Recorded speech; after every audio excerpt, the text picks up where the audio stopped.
ఏమైందిరా? అరే ఏమైందిరా? నా 50 రూపాయల నోటు ఎక్కడ పడిపోయిందిరా. వెతుకుదా మాకు.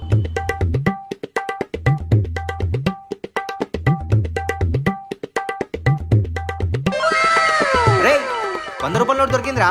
Is it true Bhavani? నాది పోయింది 50, 100 కాదు. పిక్చర్ల గురించి వెంటనే కానీ లైవ్ లో ఇదే చూడటం. మాటరాని మౌనమిది, మౌన విడగానమిది.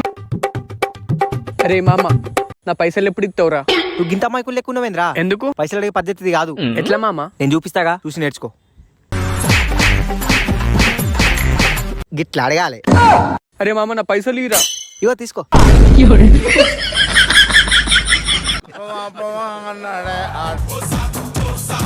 అరే మామ, నీ ఫోన్ కవులు అమ్మాయి కాల్ చేసిందిరా.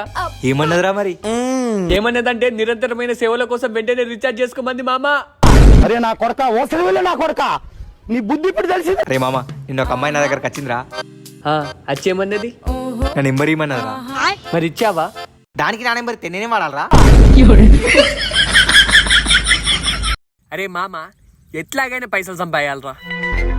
గడియుర్రా అమ్మక తెగినామా? రే మామ, వర్షాలు మస్తు పడుతున్నాయిరా. ఇంకొక వారం రోజులు గిట్లనే పడ్డాయి అనుకో, మన ఊరు మునిపిస్తుంది ఇక. ఇంకా వారం రోజులు కాదు, 10 రోజులు పడ్డా మునిగిపోదు. ఎందుకు మామ? ఎందుకంటే మన ఊర్లో ముంచేటోళ్ళు ఉన్నారు కానీ మునిగిపోయేటోళ్ళు లేరు. అరే మామ, నీకు అడిగితే చెప్తావారా? అడుగు చెప్తా. చెట్టు మీద 6 పక్షులు ఉన్నాయి. వేటాడు చూసిండు, కాల్చిండు, 5 పక్షులు ఎగిరిపోయినాయి. ఒక పక్షి ఆనే ఉంది. ఎందుకు చెప్పు? దానికి కూడా నీ లెక్క తీట అనుకుంటా.